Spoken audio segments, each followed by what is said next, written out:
Hey everyone, this is Michael again, and welcome to the WrestleMania 35 review. And WrestleMania just ended, and what a show! What a show it was. I have to say this was a surprisingly good WrestleMania. I have to say it was better than last year's WrestleMania. And some of the matches were surprising, and I liked some. So, I mean, the build for this WrestleMania on the Monday Night Raw side was fucking terrible, but SmackDown did a decent job, you know, building to WrestleMania. So, yes, I found this year's WrestleMania to be surprising. It was a surprise. It was a surprisingly good show, in my opinion. So let's get started with the review. Yeah, it's been a long night. So it's been like 7.5, 8 hours of this Mania. So let's get started with the review. Didn't get to see two matches that were on the pre-show because I was still working when the pre-show started, because I got out of work at 6 o'clock. So I was able to see Zack, Ryder, and Curt Hawkins versus the Revival for the Raw Tag Team Championships. But the first match, I guess, that kicked off on the pre-show was Tony Nese versus Buddy Murphy for the Cruiserweight Championship. And Tony Nese ended up winning the match. So Tony Nese is your new Cruiserweight Champion.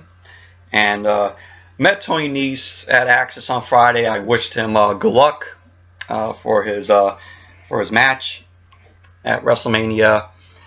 And he was like, "Oh yeah, we'll see. We'll see. What happens on Sunday." Because I told him, I hope he wins on Sunday. So Tony Nese is your new Cruiserweight Champion, which is awesome. And then we had the Women's Battle Royal, which I saw Carmella end up winning. So Carmella won the Women's Battle Royal. Then it was Zack Ryder and Curt Hawkins versus the Revival for the Raw Tag Team Championships. And this match itself, this match I saw, it was okay. Back and forth between them. The Revival did decent here. But the end, I'm like, really? Because Zack Ryder and Curt Hawkins win the match. Hawkins ended up rolling up, I think it was Dash Wilder. So yeah, so Zack Ryder and Curt Hawkins are your new Raw Tag Team Champions. I'm like, really? You put the titles on jobbers? I mean, you put one half of the Tag Team Championships on a guy like Curt Hawkins, losing 240 something days of matches that he lost. Really? So there you go. Jobbers are your new Raw Tag Team Champions. They haven't been used. All they just did was all Zack Ryder and Curt Hawkins were doing when they weren't on TV, they were in catering. And now WWE decides to put the titles on them. So there you go. Jobbers are your new Raw Tag Team Champions. So, and then the last match that was on the pre-show was the Andre the Giant Memorial Battle Royal. Of course, you had Michael Che, Colin Jost in it, Braun Strowman, of course, EC3, you saw in there, which EC3 from what I read in the article, he was working sick for the Andre the Giant Memorial Battle Royal. Apparently EC3 has the flu, and he was working during it. But Michael Che and Colin Jost, the only thing that they did was they ended up hiding under the ring for the entire Battle Royal. And then it came down to, I think it was Matt Hardy and Michael Che and Colin Jost. Colin Jost ended up bringing in his therapist in the ring, which unfortunately Braun Strowman ended up taking out. And we saw Michael Che and Colin Jost. They ended up trying to eliminate Braun Strowman, but failed. And so, it was Michael Che ended up eliminating himself, and Braun Strowman ended up knocking him off of the ring apron. So he was eliminated. And then it came down to Braun Strowman and Colin Jost. And Braun Strowman just ended up eliminating Colin Jost right from there. So Braun Strowman wins the Andre the Giant Memorial Battle Royal. I mean, this whole Battle Royal, it was terrible. It was a terrible Battle Royal, in my opinion.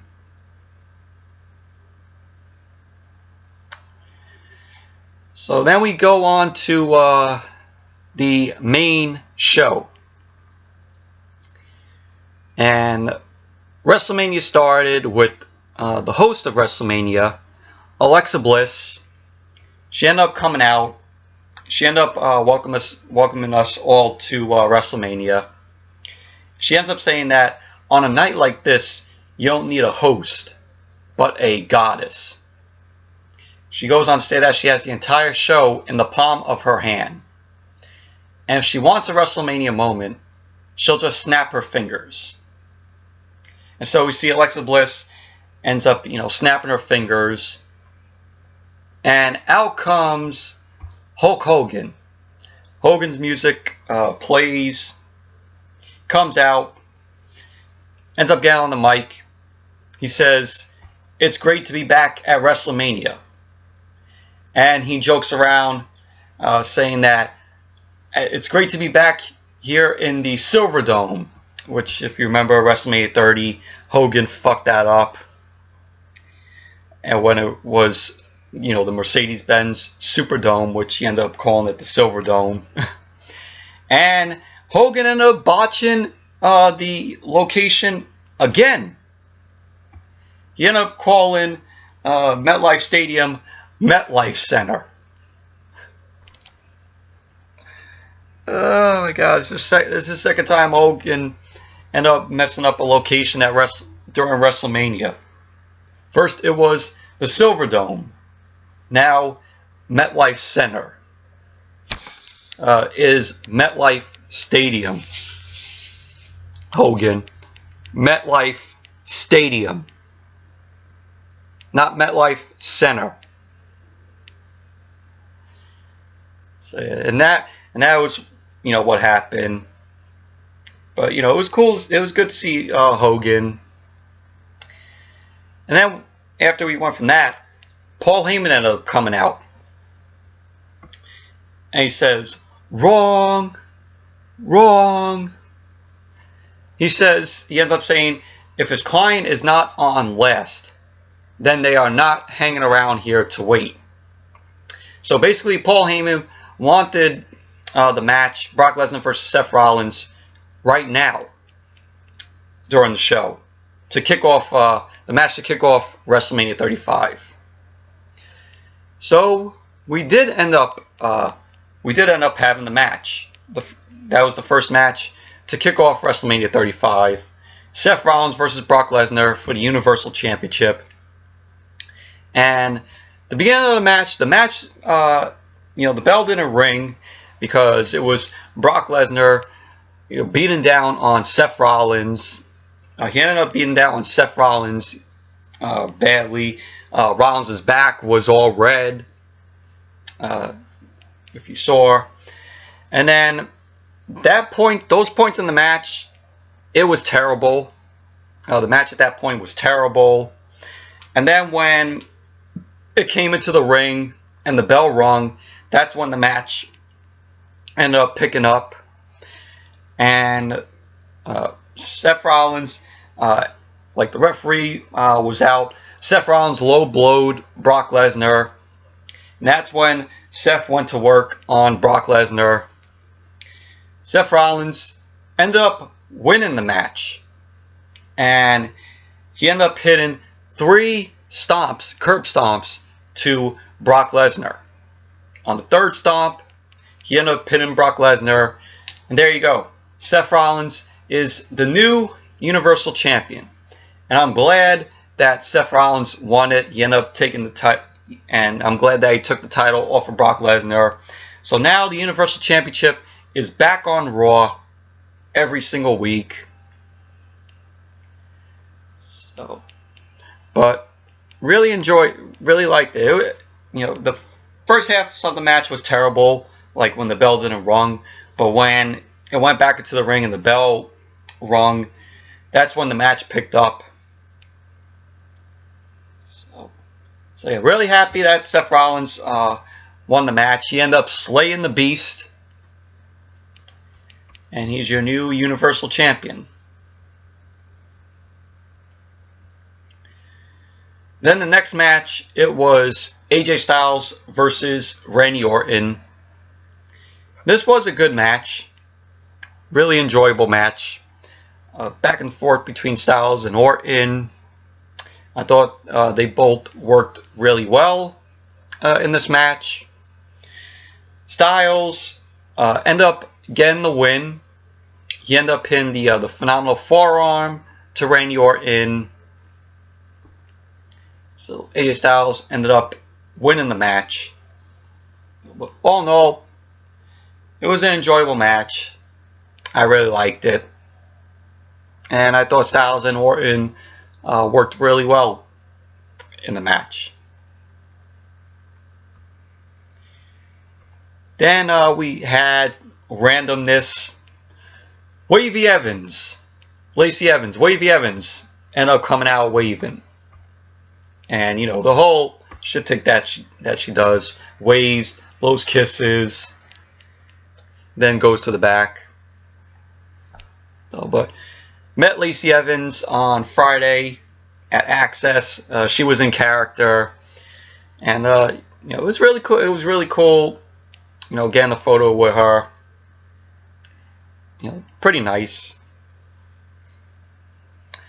So yeah, she came out WrestleMania, you know, just doing that, what she always does.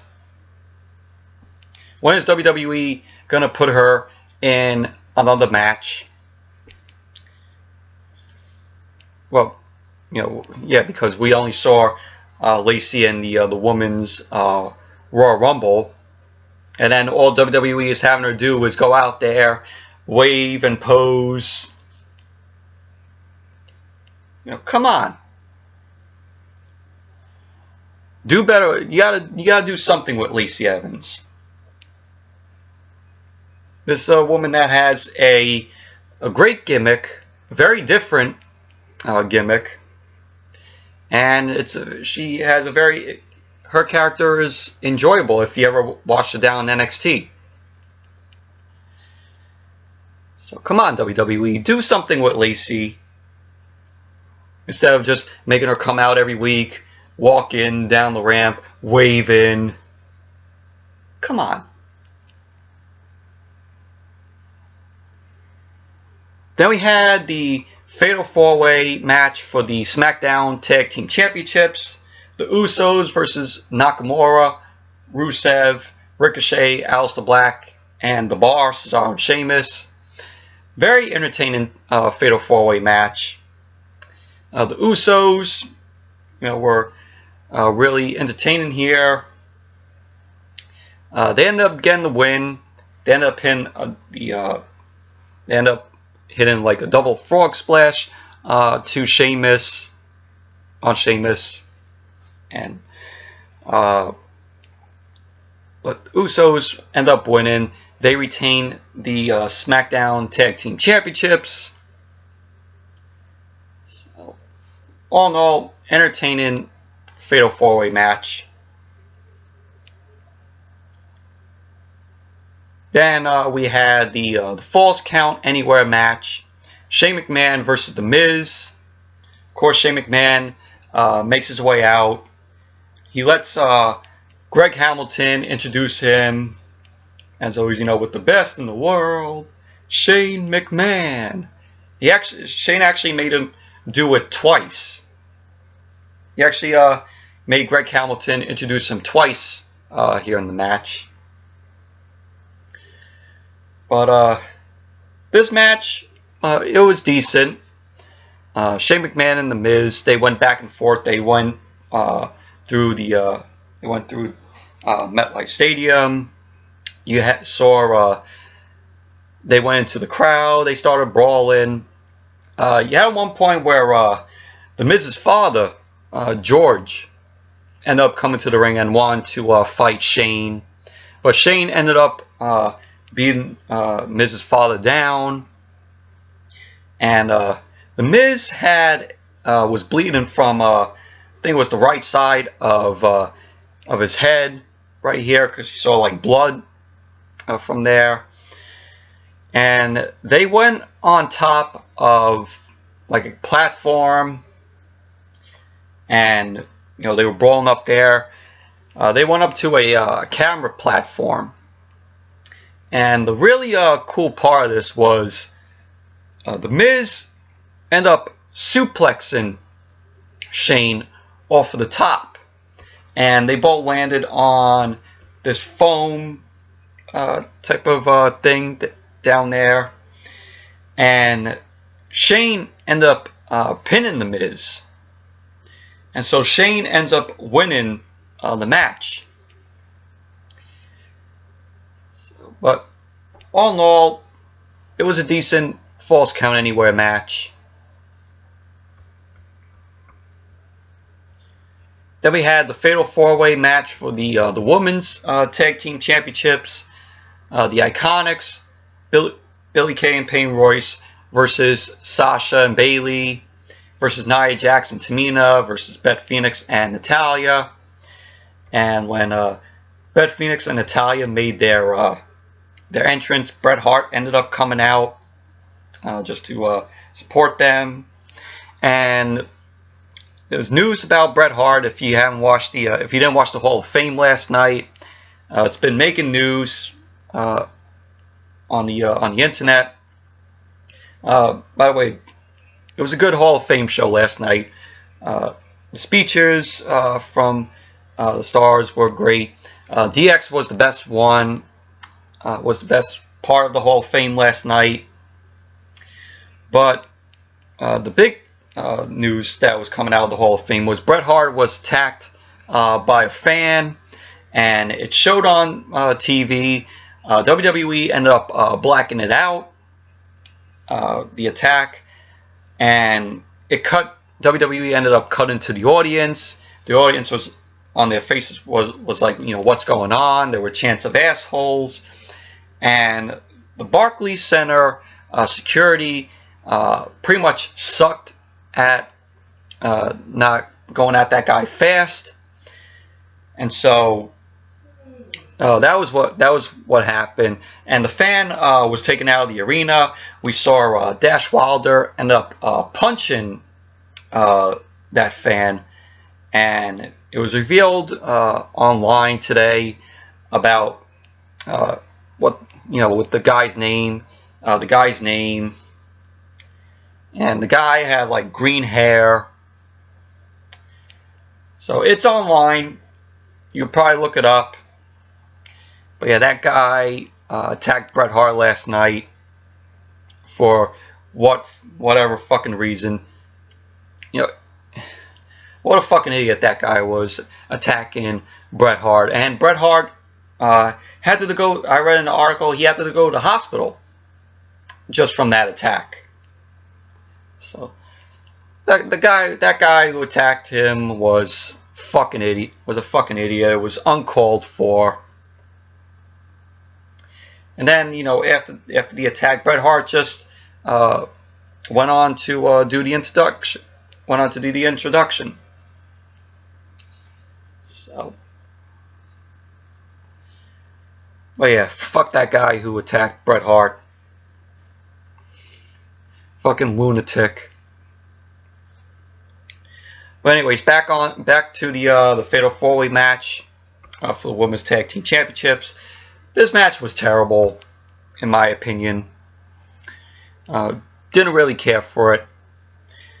Sasha and Bayley, they end up losing the Tag Team Championships because Beth Phoenix ended up hitting the Gland Slam to Bayley, and well, Beth Phoenix was going to pin Bayley, but Billie Kay ended up shoving Beth Phoenix out, so Billie Kay ended up pinning Bayley, and her and Peyton Royce are your new WWE Women's Tag Team Champions.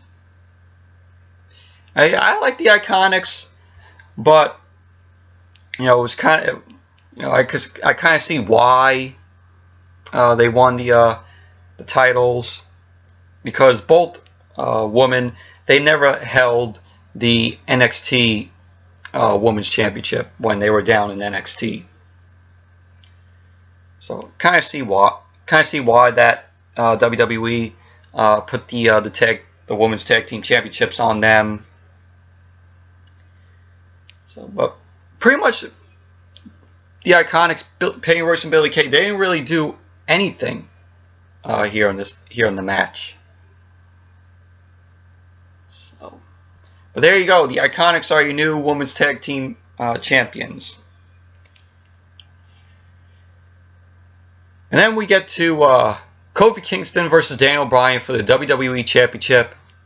This was a good match. Everybody was on the Kofi Mania bandwagon. Everybody loved this Kofi Mania. I was on the bandwagon for Kofi Mania. I was rooting for Kofi to win the title. And boy, what a match! What a match it was! It was back and forth between Kofi and Daniel Bryan. The crowd was really hot for Kofi, and we had the New Day, of course, Xavier and Big E along with Kofi. They ended up coming down, and Big E had like a box, a gift that was wrapped that he brought down there.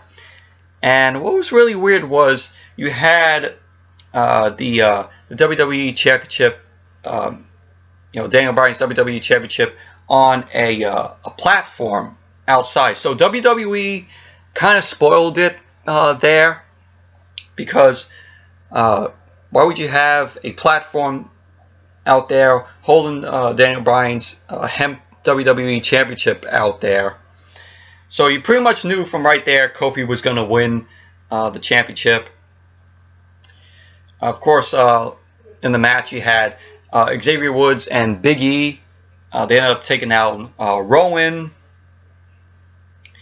And Kofi ended up winning the match. He ended up hitting the Trouble in Paradise to Daniel Bryan. And so Kofi is the new WWE Champion. It's been 11 years. 11 years since Kofi has been in WWE. Sorry about that, but I was saying, 11 years, Kofi has been in WWE, and finally got his chance to be the WWE Champion. And he's the first ever black, superstar to win the WWE Championship. And WWE listened to its fans for once and made Kofi the champion. And what was really funny was on the platform, Big E, took Daniel Bryan's hemp WWE Championship. He flung it, and there was a sheet on top of. There was a sheet there, and Big E ended up lifting the sheet, and it was the WWE Championship that Daniel Bryan ended up throwing in the garbage. So that WWE Championship is back. So really happy for Kofi. this was his moment, and I hope they give a long run for Kofi with it. I know Kofi's probably going to take it into maybe Money in the Bank, or to the Saudi Arabia show when they go back to Saudi Arabia. I know probably that they're going to make him hold the title until they go into the Saudi Arabia show. Sorry about that again, but that's how I see possibly what WWE is going to do with Kofi as the champion. So, but all in all, it was a decent match. It was a good match between Kofi and Daniel Bryan. WWE listened to us fans for once, and they gave us what we wanted, and that was Kofi Kingston to be the WWE champion. Even though it was predictable, we all called it that Kofi was going to win the title.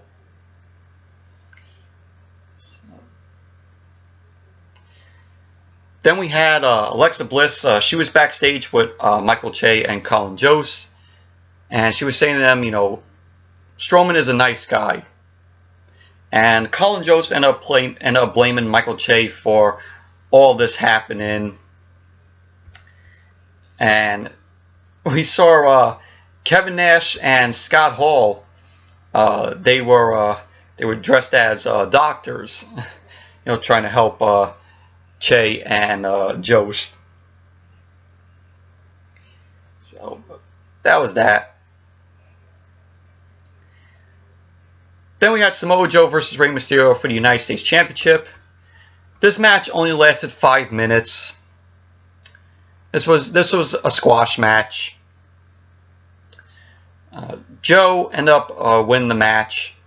Ended up blocking in the Coquina Clutch on Mysterio. So Samoa Joe still retains the United States Championship. It was a squash match. It was a 5-minute match.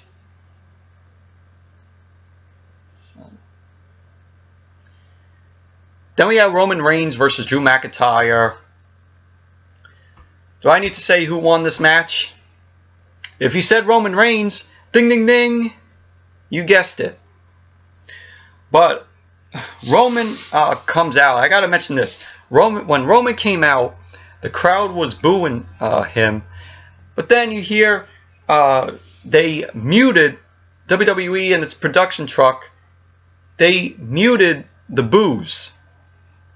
And this guy, Roman, he got all the pyro, all the fireworks.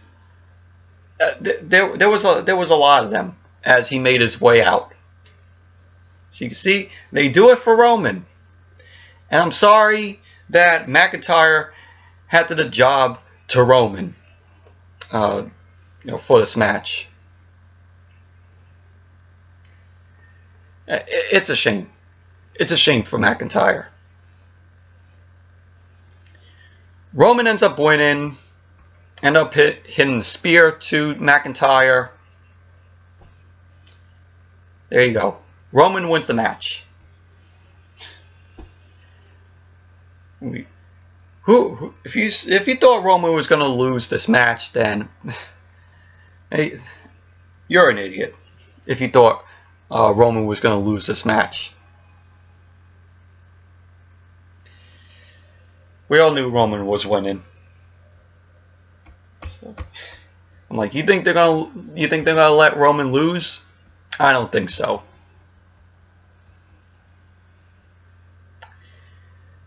And we went from that, and we went to Elias. He was out there. It was on the Titantron. I guess it was like a split screen where it was showing him playing the drums and then the piano. So it was a split screen that was shot like earlier or whatever. And then we go to the ring and we see Elias in there with his guitar.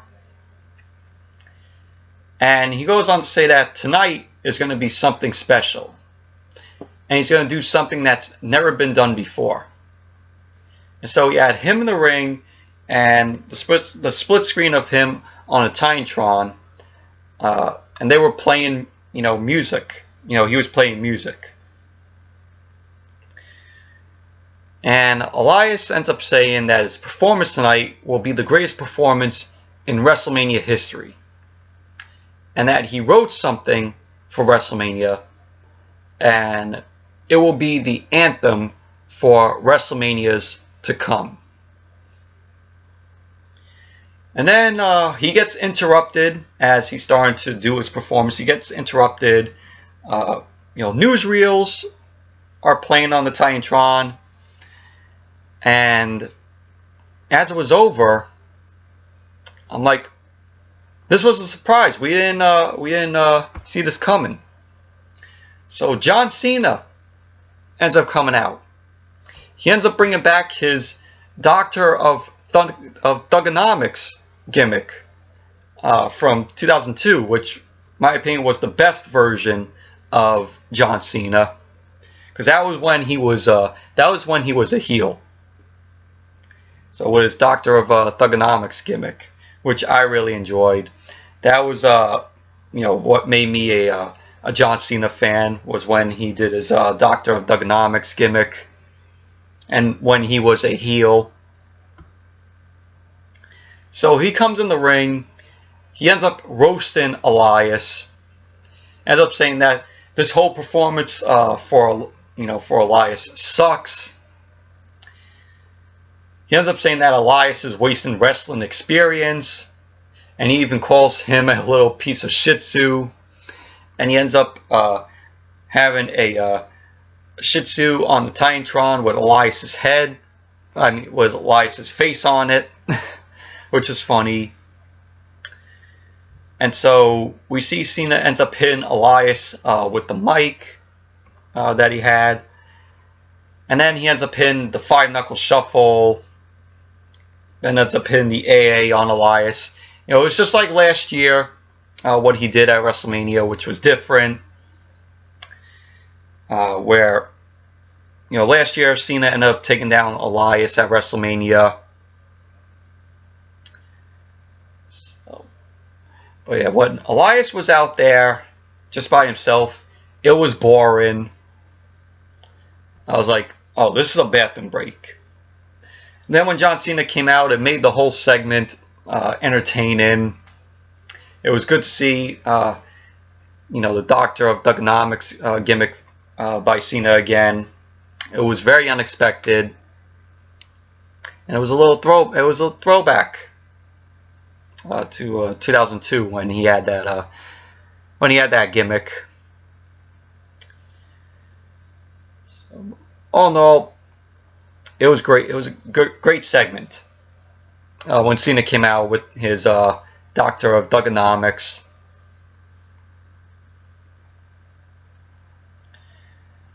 Then we had Triple H versus Batista in a no-holds-barred match. And this was a good match. This was a very entertaining match. What was funny was when Batista ended up coming into the ring. He had a special entrance with like security, and he ended up coming out of a van. So he made his way down to the ring. When he gets in the ring, he ended up tripping. He ended up tripping while getting into the ring, which was funny. And Triple H had a special entrance where this was like a sort of like a Mad Max type special entrance, which Triple H's special entrance this year, I thought it was better than the other two entrances that he had at WrestleMania 33, and last year at WrestleMania. I thought his special entrance this year was way better than the previous two Manias.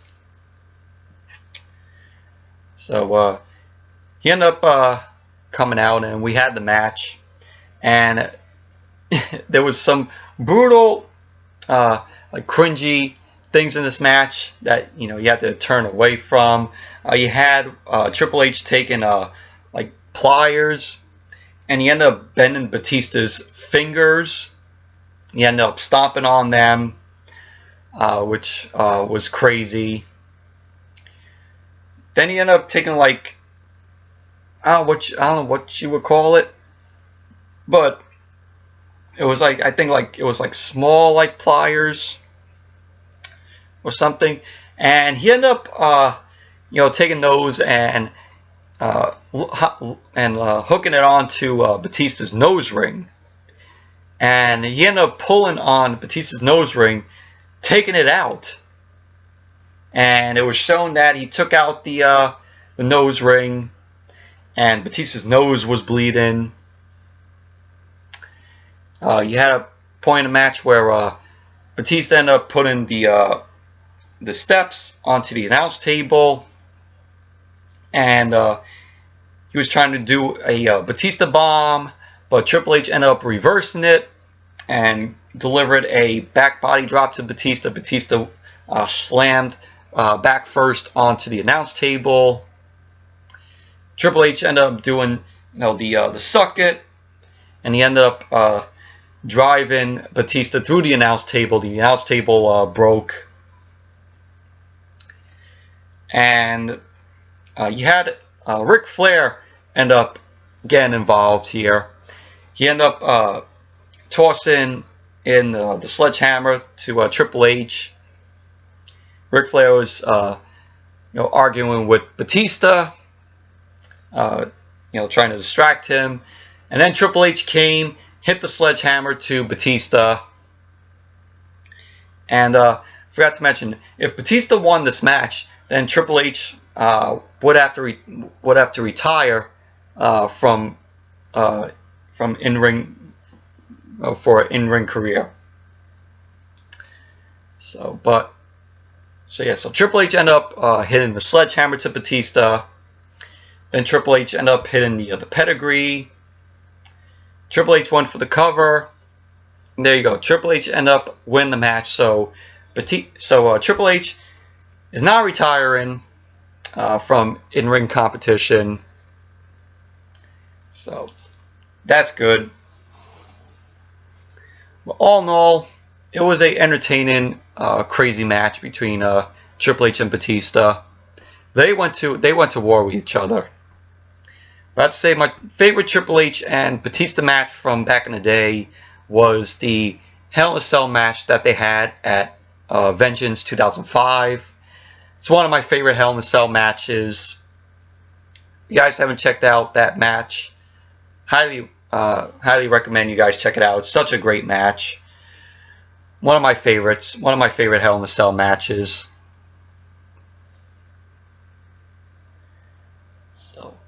But all in all, like I said, Triple H versus Batista, good match, very entertaining match.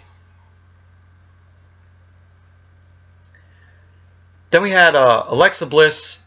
She was backstage. She ends up promoting the WWE Daniel Bryan T-shirts that is available on WWE Shop, where it said like Daniel Bryan still your world's champion. Cause you saw the B Team, Curtis Axel and Bo Dallas wearing the shirts. And then we had the legend Ron Simmons. He was there, and he goes his famous "damn." And that was that. It was short. And then we get to Kurt Angle's farewell match. Baron Corbin versus Kurt Angle. This was a terrible match. This was a boring match. It's got Baron Corbin. You know it's boring. I can't believe WWE went ahead and still did this match. Put Baron Corbin with Kurt Angle, when it should have been John Cena versus Kurt Angle. So WWE missed a opportunity to change it because the fans weren't happy with this. Fans were, saying, "Oh, we don't want Baron Corbin in this match. We want somebody else. We want John Cena." the crowd was chanting. The crowds were chanting, you know, "We want Cena," before WrestleMania. But unfortunately, WWE didn't listen. They still went ahead and still had Baron Corbin face Kurt Angle. See, but all in all, this match was terrible. It was boring. It was just Kurt Angle hitting German suplexes. Baron Corbin ended up in deep six up to Kurt Angle. Kurt Angle ended up kicking out of that. But WWE went ahead and made Baron Corbin win the match. He ended up hitting the end of days on Kurt Angle. So there you go. Baron Corbin wins the match. At least they should have gave Kurt Angle a win, because it's his final match ever. But no, now we're going to hear Baron Corbin probably tomorrow night on Raw saying, "Oh, I'm the man who retired Kurt Angle." We're going to get that, and he's probably going to be saying it for the months ahead, the months to come. I guarantee you he's going to be saying that all the time for the months coming up, saying, "I am the guy who retired Kurt Angle." And so after the match, Kurt Angle ended up getting on the mic, and he ended up saying for the past 20 years he has had the time of his life. And he ends up thanking the fans. And he says to the fans he wants to hear the words that define his career, which was the "You suck" chants. So, but thank you, Curt. Thank you for everything that you've done for us, for the fans, and you know, you will be missed in the ring. You know, Kurt Angle is always one of my favorite wrestlers ever since my childhood. I met the guy, very nice guy, and so thank you for everything that you've done for us, Curt, for the fans, and really happy that, you know, I got to witness watching some of you, you know, your matches when I was a kid. Very entertaining, and you know, a lot of funny moments that he did back in the day. You know, of course, with the milk truck, and or he wore the cowboy hat with I think it was Stone Cold Steve Austin in that segment, singing, you know, "Jimmy Crack Corn, I Don't Care." That was another classic segment. So, but Kurt Angle, you know, so like I said, thank you, Kurt Angle. Then we had Finn Balor as the Demon versus Bobby Lashley for the Intercontinental Championship. And Finn Balor made his way out as the Demon. Very awesome entrance where I guess he was standing on tall stilts, and you know, he was all the way up high. Very awesome entrance, special entrance that they gave for Balor as the Demon. And the match was back and forth between the both of them. At one point, Lashley ended up spearing Balor, because Balor was on the apron. Lashley ended up spearing Balor off of the ring apron, and it was a crazy spear, and Balor and Lashley ended up landing on the floor outside of the ring. It was crazy. At points, you know, Lio Rush was trying to get involved, but Balor ended up you know, running Rush off. And at the end of the match, Balor ended up winning. He ended up hitting the coup de grace to Bobby Lashley. And so Finn Balor wins the Intercontinental Championship for the second time. So now Balor is a two-time Intercontinental Champion. match itself, it was decent. I'm really glad that they got that WWE got to give Balor, the Demon again, because we haven't seen Balor as the Demon since SummerSlam last year, where he ended up taking on Baron Corbin, and that whole feud, with Balor and Corbin.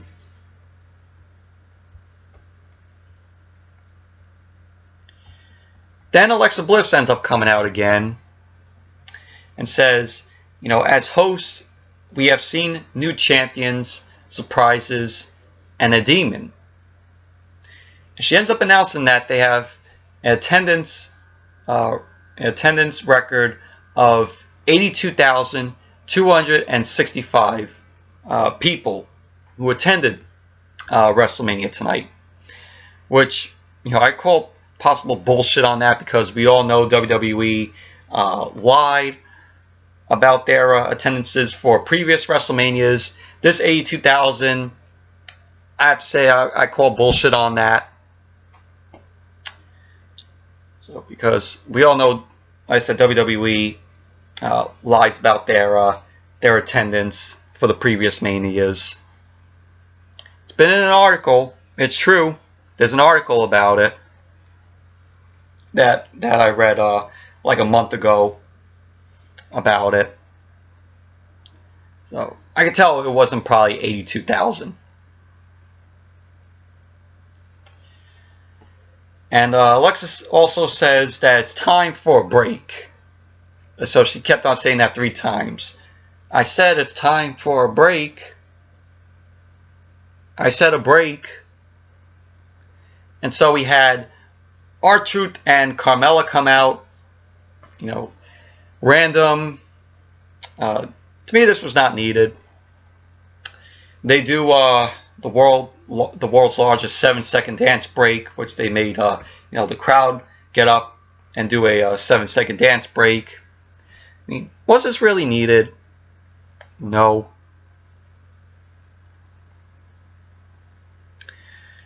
And then we had the main event. We had Becky Lynch versus Ronda Rousey and Charlotte Flair. Winner takes all match for the Raw and SmackDown Women's Championship. And it's the first time ever women are main eventing WrestleMania. This rivalry between Lynch, Rousey, and Charlotte has been entertaining. And before the match got underway, sorry about that, but I was saying before the match started, we had Joan Jett and the Blackhearts performing Bad Reputation, which of course is Ronda's theme song, Ronda Rousey's theme song, to what she comes out to. And it was a good performance. It was a good live performance from Joan Jett. And of course, Charlotte, the way how she made her entrance was she got an escort by helicopter to MetLife Stadium. It showed that. And as the helicopter landed, they ended up putting down the red carpet for her. And she got on her jacket.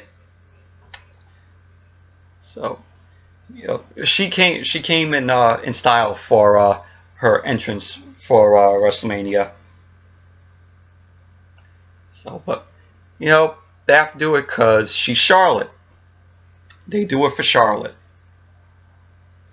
So Ronda came out after during the Joan Jett and the Blackhearts performance.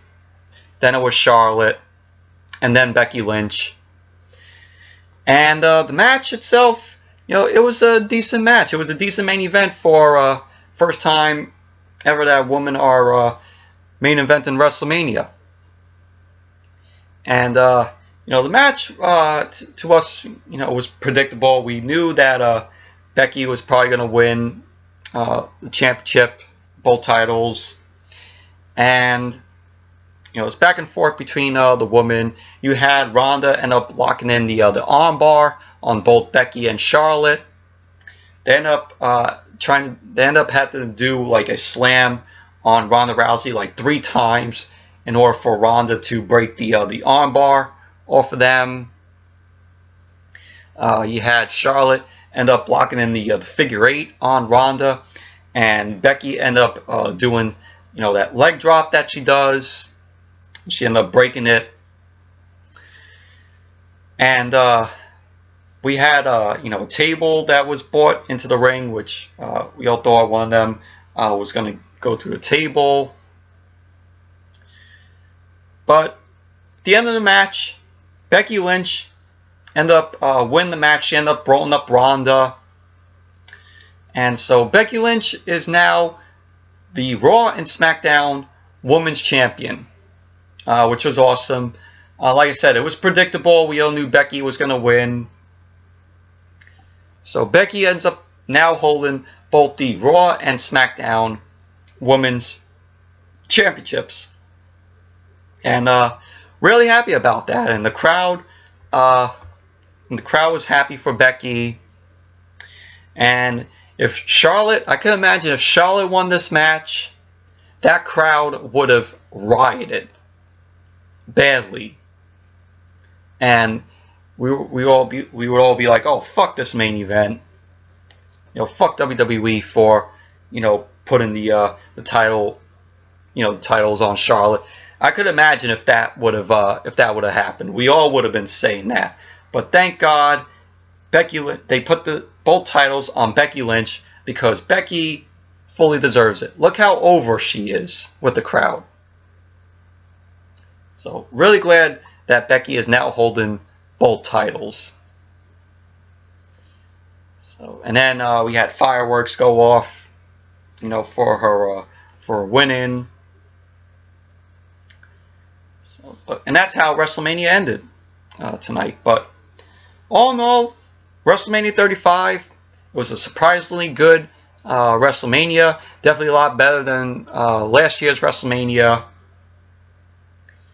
So, but let me know what you all thought of tonight's WrestleMania. Did you like it? Did you hate it? Leave it down in the comments down below. I would like to hear your thoughts on it. So anyways, that's it for my review of WrestleMania 35. Thank you all for watching. And I wanted to talk about the stage for WrestleMania 35 before I go. I have to say, the stage for WrestleMania this year was just plain. I mean, WWE was lazy to make the WrestleMania stage look fantastic when, last year's WrestleMania we had a fantastic looking stage, and at 33 we had a great WrestleMania stage with the amusement park and the the roller coaster design. I'm like, they were really lazy this year with designing a great stage for WrestleMania. They didn't really put no effort into a great looking stage this year. All it was just a big Titantron which looked like a movie screen. That was it. And then you had the awning over there with the pillars. So WWE was lazy with the WrestleMania stage this year, in my opinion. So, but anyways, that's it for my review of WrestleMania 35. Thank you all for watching. Hope you all enjoyed this video, and definitely give this video a thumbs up, comment, subscribe, and I will see you all later on tonight for the Raw review.